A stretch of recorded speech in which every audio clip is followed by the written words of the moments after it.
L'appel au front unique des organisations ouvrières pour la lutte contre le capitalisme et ce gouvernement ne se conçoit pas à l'ouverture de perspectives pour le règlement de la question du pouvoir. La dictature du prolétariat demeure, bien entendu, l'objectif ultime, mais sur le chemin qui conduit, le mot d'ordre de gouvernement ouvrier apparaît comme le couronnement de la stratégie du front unique. En Allemagne, le problème se pose même en termes de majorité parlementaire, ce qui représente une grave difficulté par rapport à la théorie de l'État et à la traditionnelle hostilité des communistes au parlementarisme.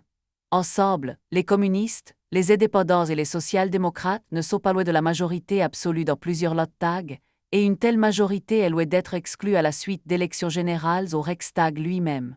Si le Parti communiste joue le jeu de l'action commune, il ne peut refuser son soutien ni même sa participation à des gouvernements à direction socialiste excluant les représentants des partis bourgeois, dans la mesure où il se donnerait comme programme la réalisation des revendications contenues dans le programme du Front unique ouvrier.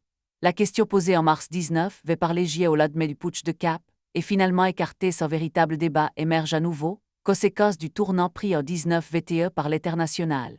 Le projet de programme. La centrale pense que le moment est venu d'élaborer pour le parti un programme nourri par l'expérience des années de lutte écoulées depuis l'adoption par le congrès de fondation du programme de Spartacus. Une commission spéciale est chargée de la rédaction du projet. Elle est constituée par Im Brandloff, Willem Verkoenen, Ludwig Clara Zetke et Talémé. Son travail est présenté au comité central des 15 et 16 octobre 1922, qui l'adopte par 24 voix contre 23, celle des membres de la gauche, lesquels le jugent opportuniste et révisionniste, et qui décident de le soumettre pour discussion à l'Internationale communiste. Le projet de programme se place sous le signe de l'imminence de la révolution et de la prise de pouvoir. Le communisme n'est plus simplement affaire de prévision et d'avenir lointain, il est réalité et actualité. Son règne a déjà commencé, de ce point de vue l'expérience russe doit servir de guide. La révolution d'octobre constitue à toutes ses étapes un trésor de stratégie politique, une source vivifiante d'énergie révolutionnaire, un arsenal des expériences de la construction socialiste. Pour les auteurs du projet, la période de l'essor du capitalisme a pris fin définitivement avec le passage du capitalisme de sa phase prémonopolistique à sa phase impérialiste actuelle. La signification historique de la révolution russe est d'édiquer l'unique voie de salut pour l'humanité menacée de barbarie par l'impérialisme, le socialisme. Dans la lutte pour le socialisme, c'est la classe ouvrière qui constitue la classe révolutionnaire. C'est elle par conséquent qui doit mener la lutte de tous les exploités contre le régime capitaliste. Le rôle des communistes est de diriger la classe ouvrière avec pour objectif de souder son front contre la bourgeoisie, car comme l'indiquait déjà le manifeste communiste, les communistes n'ont pas d'intérêt distinct de ceux du prolétariat dans son ensemble, ils en constituent seulement l'avant-garde, dont la mission est de gagner à la lutte pour le communisme la majorité du prolétariat. Les communistes doivent lutter pour la conquête des masses sans négliger aucun des moyens à leur disposition. Afin de conquérir la majorité de la classe ouvrière, le Parti communiste doit utiliser toutes les possibilités offertes par la démocratie bourgeoise, parlement, conseils municipaux, administration, etc. Il doit chercher à conquérir les organisations prolétariennes de masse syndicats, coopératives, afin de les transformer de soutien de simples réformes en larges colonnes d'assaut contre le règne de la bourgeoisie, Vetsi 40. L'objectif des communistes est d'entraîner le prolétariat à établir sa dictature et à construire en Allemagne une république socialiste unifiée des conseils. Dans la période où la lutte immédiate pour le pouvoir des conseils n'est pas à l'ordre du jour, c'est le cas de l'Allemagne en 1922, et pratiquement depuis la défaite de janvier 1919, le devoir des communistes est de lutter pour transformer le rapport des forces en présence, afin de créer à nouveau les conditions de cette lutte. C'est l'objet de ce que le projet de programme, reprenant une idée chère à Im Brandloff, appelle les mots d'ordre de transition, que les communistes doivent élaborer et lancer pour être à même de s'appuyer sur tous les combats partiels et les objectifs partiels correspondant à la situation des larges masses afin d'élever le niveau de leur conscience.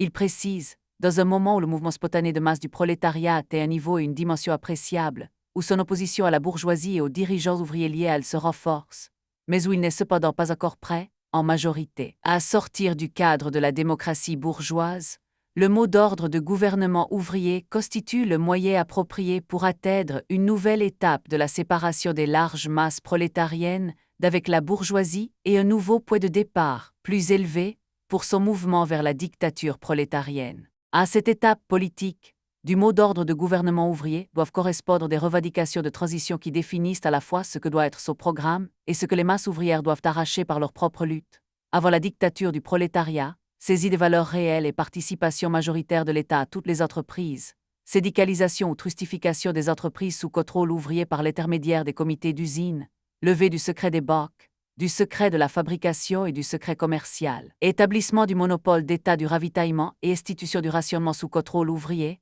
établissement de monopole d'État du commerce extérieur et des banques, sous contrôle ouvrier exercé notamment par les employés de banques.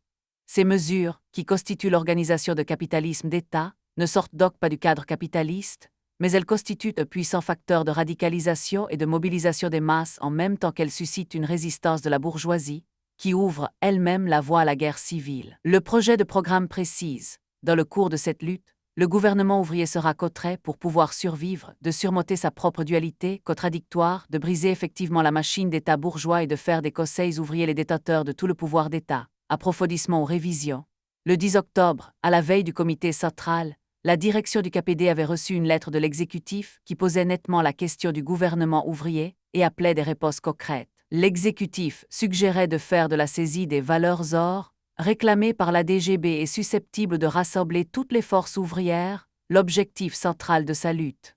Mais il lui demandait en même temps d'ouvrir dans sa campagne la perspective de gouvernement ouvrier, formé des représentants des partis et syndicats ouvriers, qui inscrirait cette revendication à son programme. L'exécutif estimait que le Parti communiste devait être prêt à soutenir un tel gouvernement si ce dernier s'engageait à œuvrer également pour le désarmement des groupes armés contre-révolutionnaires et la réorganisation de la Reichswehr sous contrôle des syndicats.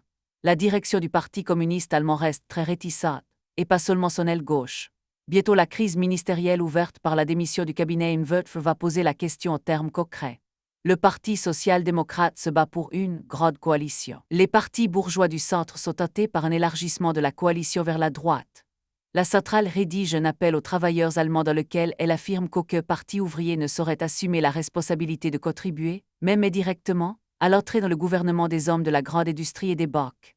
En même temps, elle propose un programme de lutte comprenant la saisie des valeurs réelles, la défense de la journée de 8 heures, du droit de grève et de coalition, le désarmement et la dissolution des formations contre-révolutionnaires armées, la constitution de groupes ouvriers d'autodéfense, l'épuration de l'administration, de la police, de la justice, de l'armée de tous leurs éléments monarchistes et contre-révolutionnaires. Elle précise que la réalisation de tels programmes ne saurait en aucun cas être l'œuvre de gouvernements issus de combinaisons parlementaires, mais seulement de gouvernements reposant sur la solide puissance extraparlementaire du prolétariat, majoritaire et indépendant, qui se sentent visés et désirent mettre les communistes au pied du mur, demandent alors au KPD dans quelle mesure ils seraient disposés à entrer dans un gouvernement purement socialiste. Ils reçoivent une réponse négative et rompent immédiatement les discussions. Cependant, les dirigeants communistes prennent conscience du caractère contradictoire de leur position qui appelle les autres partis ouvriers à constituer un gouvernement, auquel ils se refusent d'avance à participer. Un éditorial de Dorothée Faneux précise que les communistes, tenus de se borner à une opposition loyale, à un gouvernement purement socialiste, seraient prêts à modifier leur attitude si ce dernier engageait sérieusement la lutte contre la bourgeoisie.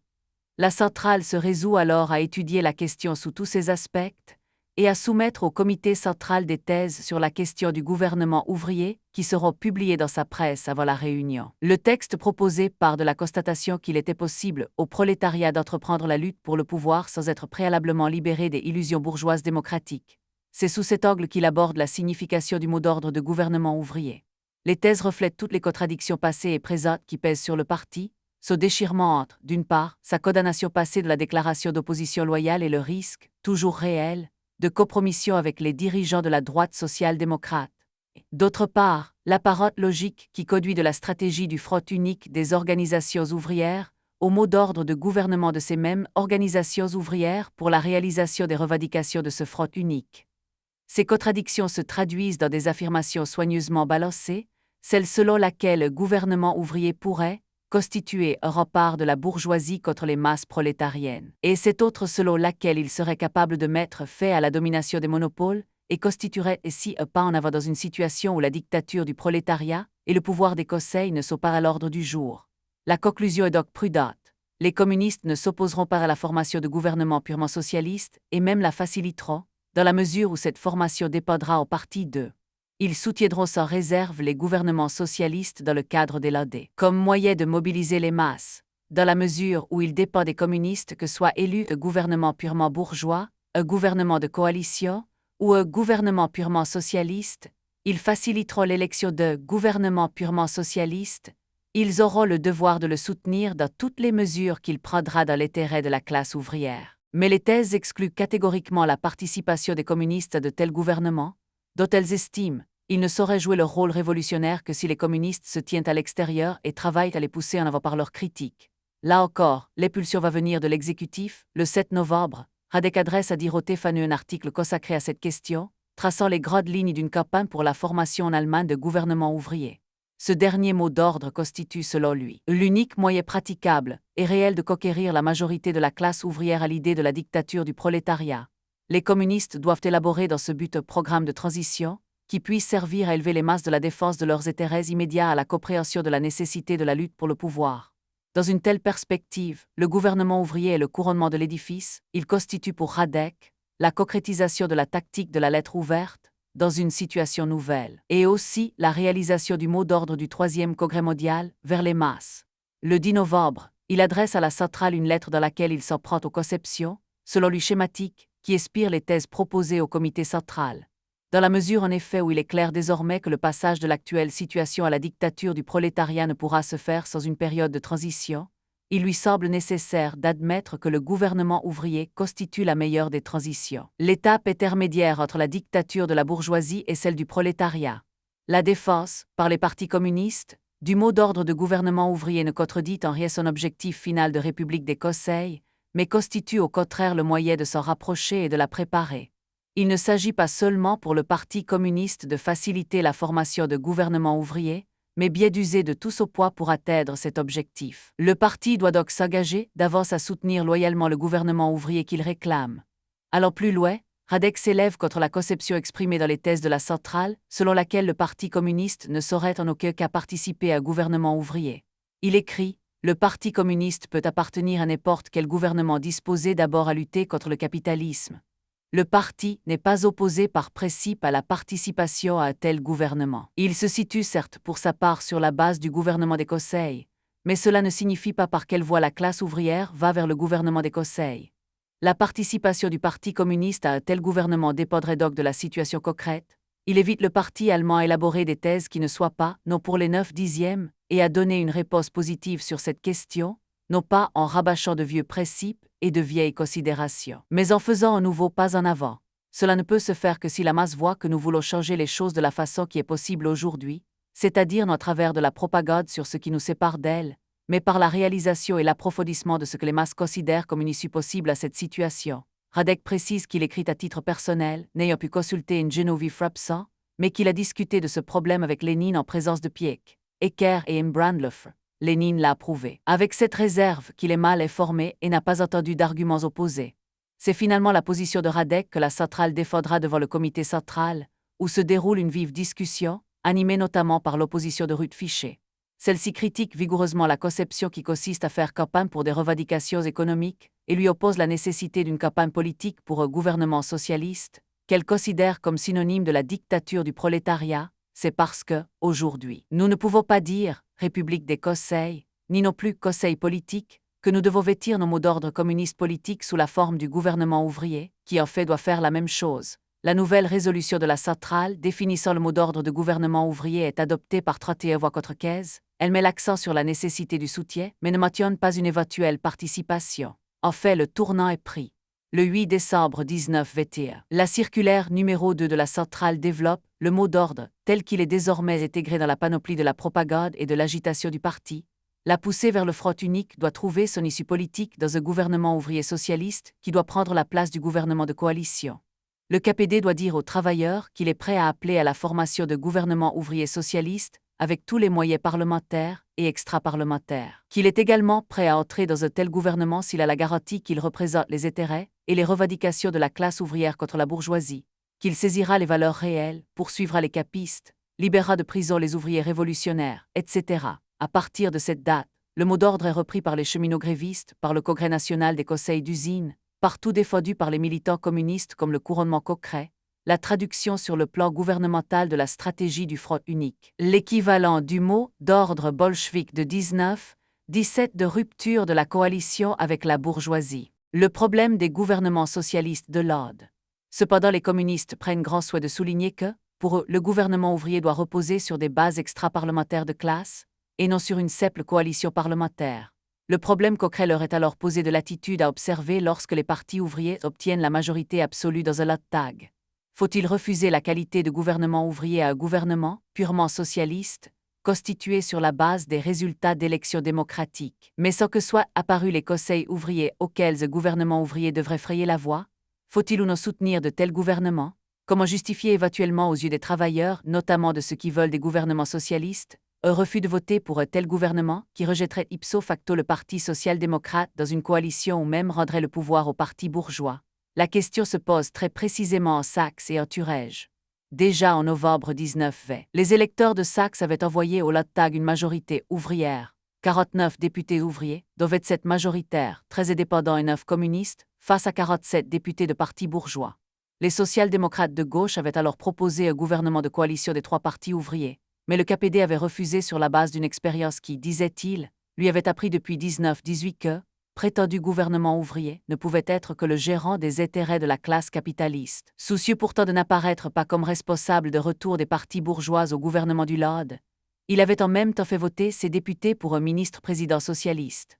La situation était d'autant plus inconfortable que le gouvernement social-démocrate de Saxe avait nettement affirmé son refus de prendre les mesures de politique ouvrière, réclamées par le KPD, lequel avait ainsi donné en toute connaissance de cause ses voix à un adversaire du programme de front unique. La question est reposée de façon beaucoup plus aiguë en juillet 1921, où le KPD se trouve placé devant l'alternative d'avoir à voter des mesures économiques proposées par le gouvernement social-démocrate qu'il désapprouve, afin de maintenir les social-démocrates au pouvoir, ou bien de renverser leur gouvernement et d'ouvrir ici au Landtag la voie de la constitution de gouvernement de la politique serait plus réactionnaire encore. Centrale et comité central se divisent sans aboutir à une décision au cours de discussions où Ernst Meyer s'oppose à Walcher, partisan du soutien conditionnel.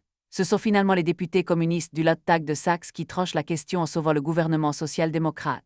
En septembre 1921, les élections au Landtag de Thuringe posent le problème dans les mêmes termes qu'en Saxe en donnant la majorité absolue aux trois partis ouvriers.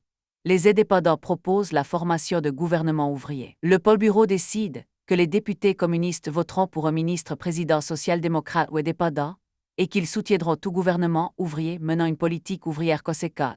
La centrale puis le comité central l'approuvent, mais il faudra maintenir ce point de vue contre une résistance acharnée des responsables du district de Thuringe, qui refusent de cautionner la politique de leurs adversaires social-démocrates en contribuant à leur donner le gouvernement.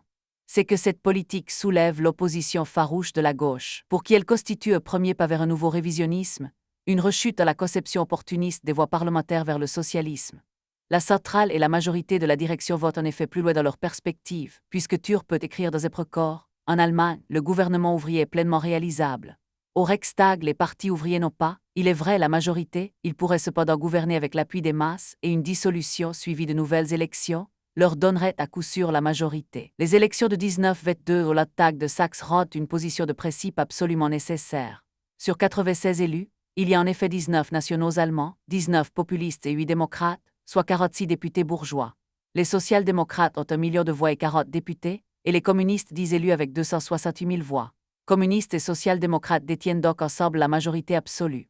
Sous la pression de son aile gauche qu'anime le docteur Erich Zenier et le syndicaliste Georg Gropp, le Parti social-démocrate offre au KPD de former avec lui ce gouvernement dont la réalisation figure à son programme. La question est âprement discutée dans les couloirs et les commissions du 4e Congrès de l'Internationale. Une dépêche d'agence ayant annoncé que le gouvernement saxon a été remanié et que Brandlöf y est entré, la délégation allemande se réunit et Talémé déclare que c'est là une décision juste et qui s'imposait. La gauche proteste. 48 heures plus tard, on apprend que c'est seulement d'une éventuelle entrée des communistes dans le gouvernement de Saxe qu'il s'agit. La discussion reprend, on sait cette fois que les social-démocrates refusent obstinément le point 7, l'armement des ouvriers, et le point 10, le congrès des conseils d'usine de Saxe. Talémé et Ernst Meyer proposent que les communistes entrent dans le gouvernement sans ces deux conditions. Ulbricht déclare même qu'à Thuringe le mot d'ordre des armements des ouvriers est dénué de signification, puisque chaque ouvrier possède son fusil. La délégation, contre les 4 voix de la gauche, se prononce pour l'abandon des points 7 et 10 et la formation de gouvernements socialistes communistes. C'est alors que les Russes interviennent. Pendant toute une soirée, ils argumentent contre Talémé et la majorité allemande. Lénine, Trotsky, Radek et Genoviev sont unanimes, il n'est pas question de céder sur ce point, et il faut s'en tenir sous peine de se désarmer à l'acceptation de conditions sévères. Les Allemands finissent par céder. La direction allemande, formée d'une vingtaine de militants, Parmi les plus importants joue le jeu, conformément à la décision arrachée à Moscou par les Russes. Elle accepte au principe, mais pose des conditions de programme, ravitaillement de nos possédants en vivres et produits alimentaires à bon marché, réquisition des logements vides ou suffisamment occupés en faveur des familles ouvrières mal logées, réduction à 8 heures de la journée de travail, institution du travail obligatoire pour tous, entre 18 et 58 en amnistie pour les prisonniers politiques, sauf les contre-révolutionnaires, dissolution de l'aide technique d'urgence, organisation de briseurs de grève, organisation de l'autodéfense ouvrière, lutte contre la réaction à commencer par l'épuration de l'administration, confirmation obligatoire des lois votées par le Landtag par le Congrès saxon des conseils d'usine, campagne nationale en commun pour un gouvernement ouvrier à l'échelle du Reich. Conformément à l'avis émis par l'exécutif, le Parti communiste fait de ces conditions un minimum et souligne que 8 des points qu'il propose figurent déjà dans le programme des syndicats saxons de la DGB. Les social-démocrates acceptent toutes les conditions, sauf l'avant-dernière. Reconnaître au conseil d'usine une compétence en matière législative serait donner au gouvernement ouvrier s'y constituer une allure soviétique qui semblait compatible avec la Constitution. Comme les communistes tiennent beau, c'est l'échec, et les social-démocrates forment seuls un gouvernement de minorité autour de Buck, ministre-président, et Richard Lipesky, dans lequel le leader de la gauche, le docteur Erich Tseigné, détient le portefeuille de la justice. La modération du programme proposé par le cabinet lui vaut l'abstention de quelques députés du centre, en nombre suffisant pour assurer son investiture. La perspective de gouvernement ouvrier en Saxe est provisoirement écartée. Science politique fiction, à la fin de 1922 paraît à Moscou de la NEP au socialisme, œuvre d'Eugène Préobrajensky, qui vient d'être, pendant une année décisive, secrétaire du parti bolchevique. Vulgarisation scientifique se proposant d'expliquer la signification et les exigences de la nouvelle politique économique, il représente en même temps un effort pour la replacer dans la perspective de la Révolution mondiale. Le dernier chapitre est consacré à la Révolution allemande. La crise du capitalisme se prolongeant. Une première période est caractérisée par ce que Préobrajensky appelle la lutte spontanée de la classe ouvrière pour le capitalisme d'État, au cours de laquelle elle met en avant les mots d'ordre de nationalisation des chemins de fer, des mines et autres secteurs clés de l'économie. Parallèlement se fait jour l'idée du gouvernement ouvrier. L'ouvrier professeur Mineev, auteur de la conférence historique de 1970 imaginée par Préobrajensky, est déjà cité en tête de cet ouvrage, raconte en ces termes le début de la Révolution allemande. Le gouvernement ouvrier se forma alors que le Parlement comportait une majorité bourgeoise. En fait, ce passage se réalisa en Allemagne au cours de la lutte du prolétariat contre la réaction qui avait relevé la tête. Ici avait pris naissance ce que l'on appelait la diarchie, c'est-à-dire de côté le pouvoir des organisations ouvrières, de l'autre le pouvoir purement nominal du Reichstag. Dans cette période où la hausse du coût de la vie atteignit son point culminant, au milieu de la crise et de la plus grande agitation de la classe ouvrière, se manifestant par des démonstrations, des heurts avec la police et les éléments réactionnaires, ainsi que des grèves générales, alors qu'il semblait que l'édifice du capitalisme allemand était ébranlé jusqu'à ses fondations, le Reichstag, s'estimant heureux de pouvoir, avec la majorité des voix bourgeois, se prononcer pour l'instauration du gouvernement ouvrier, lui vota la confiance.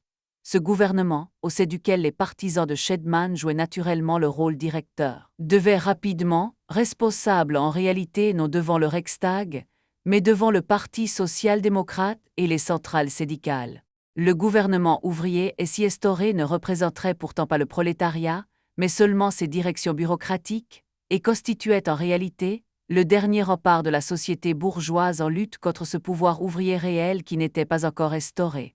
La bourgeoisie comptait sur lui afin de préparer sa contre-attaque, notamment en s'appuyant sur les bodes fascistes bien décidés. Elle escompte d'autre part une rapide désillusion de la classe ouvrière. Les partis ouvriers une fois au pouvoir ne pourront rien faire pour améliorer réellement la situation des masses ouvrières, il faut se compromettre et compromettre l'idée même de gouvernement ouvrier. Après quoi viendra le moment de la reprise du pouvoir par un gouvernement purement bourgeois. Pourtant c'est le résultat inverse qui se produisit sur la base même des éléments qui avaient permis ce calcul. Les réformistes parvenus au pouvoir furent, en effet, très vite discrédités aux yeux des masses ouvrières. Très vite, les masses, même celles qui suivaient les partisans de Schedman, se mirent à reprocher à leur chef de n'avoir rien fait et de n'avoir pas voulu faire pression sur la bourgeoisie ni entreprendre l'édification véritable du socialisme. Ces masses se mirent rapidement à quitter le camp des réformistes pour rejoindre les communistes. Le gouvernement ouvrier au pouvoir est nargué par la bourgeoisie qu'il se refuse à combattre. La crise économique s'aggrave, les luttes de classe s'intensifient et les masses, se portant vers la gauche, réclament de plus en plus à leurs dirigeants une action énergique. La conséquence capitale de l'accès au pouvoir puis de l'impuissance du gouvernement ouvrier est donc la crise dans les rangs social-démocrates. Le conférencier de 1960 l'analyse en ces termes, d'une façon générale, on relevait trois tendances parmi les réformistes, leurs éléments de base exclus. La première cherchait à saboter la lutte avec le capitalisme et à dissuader les ouvriers d'entreprendre une action décisive. La deuxième voulait réaliser toutes les mesures devenues nécessaires contre la classe possédante et l'anarchie régnant dans la production et la répartition, mais ce groupe espérait parvenir à convaincre les classes possédantes de céder sans combat. En fait, le troisième groupe, manifestement déçu par les réformistes, allait à grands pas à la fusion avec les communistes. Presque toute la bureaucratie des syndicats et du Parti des réformistes, et également presque toute leur intelligentsia, appartenait aux deux premiers groupes. Quant à la plus grande masse des éléments de base du parti et des syndicats réformistes, elle était attirée par le dernier. Ce glissement des masses ouvrières vers la gauche apparaissait d'une façon particulièrement nette au cours des réélections courantes aux syndicats et au Conseil des députés ouvriers. Depuis l'arrivée au pouvoir des partis ouvriers, en effet, s'étaient partout constitués des conseils ouvriers solidement tenus par des majorités réformistes.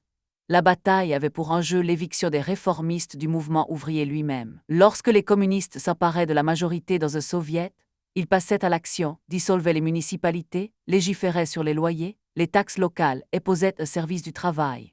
C'est l'ensemble de ces mesures adoptées par les soviets locaux et bientôt régionaux qui devaient contraindre la bourgeoisie à tenter l'épreuve de force et à déclencher la guerre civile. Elle sera acharnée, commençant par l'insurrection armée des ouvriers dans les villes, se poursuivant par la conquête, château par château, domaine par domaine, de l'Allemagne rurale. Mais la guerre civile allemande sera aussi le signal de l'intervention franco-polonaise et d'une guerre européenne, qui sera en même temps une guerre civile puisque partout les prolétaires se soulèvent pour défendre les ouvriers allemands contre leur propre bourgeoisie. L'essai de Preobrajenski montre comment les bolcheviks les plus responsables attendaient que se concrétise, vers la fin des années 20, dans un délai de 6 à 7 ans leur perspective, et à quels développements ils ajustaient d'avance des mots d'ordre comme celui de gouvernement ouvrier. Il reste que son estimation du rythme de la révolution européenne était loin de faire l'unanimité et qu'elle pouvait, à certains égards, sembler excessivement pessimiste et même empreinte de cet opportunisme dont la gauche accusait volontiers les Russes à cette époque. Le problème du rythme, c'est en effet sur la question du délai que s'affrontent dans l'international les gauchistes et leurs adversaires bolcheviks. Polémiquant dans les colonnes de bolcheviks contre l'Autrichien Friedlander, Trotsky se risque sur ce point à un pronostic, précisément à la fin de l'année 1922. Pour lui, les seuls facteurs éternes, la désagrégation de l'économie allemande, les progrès du Parti communiste, pourraient rendre l'observateur optimiste et laisser prévoir le début de combats décisifs dans un délai relativement proche, moins d'une année par exemple. Mais il s'attend à des retards. La menace d'une occupation militaire de la part des États occidentaux aura pour résultat de freiner le développement de la révolution allemande, jusqu'au moment où le Parti communiste français montrera qu'il est en état de paralyser ce danger et disposé à le faire. Cela ne signifie pas pour autant que la révolution allemande ne soit pas susceptible d'éclater avant la chute des gouvernements impérialistes et agressifs de France, d'Italie et de Grande-Bretagne. Mais cela s'inscrit en faux contre les pronostics de Friedlander suivant lesquels la révolution est imminente en Allemagne. Trotsky précise: il n'est guère de raison d'affirmer catégoriquement que la révolution prolétarienne triomphera en Allemagne avant que les difficultés intérieures et extérieures de la France n'amènent dans ce pays une crise gouvernementale et parlementaire.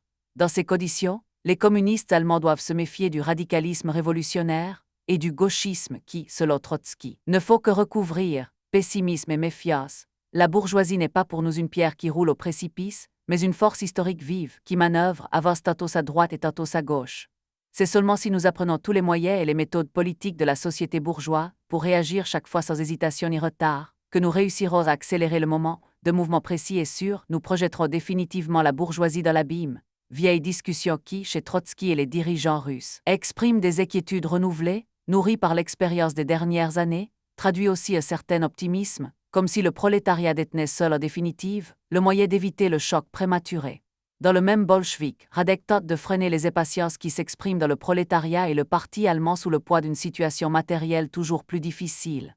Son aggravation, écrit-il, ne doit pas faire perdre de vue aux communistes leurs objectifs, ceux de l'étape qui préparera la prise du pouvoir et par-dessus laquelle ils ne peuvent sauter.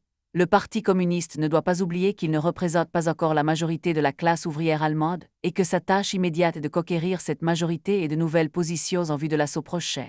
Il doit s'opposer au putschisme autant qu'à la passivité. Quelques jours plus tard, l'occupation de la Ruhr par les troupes franco-belges allait renvoyer Endosfra les protagonistes.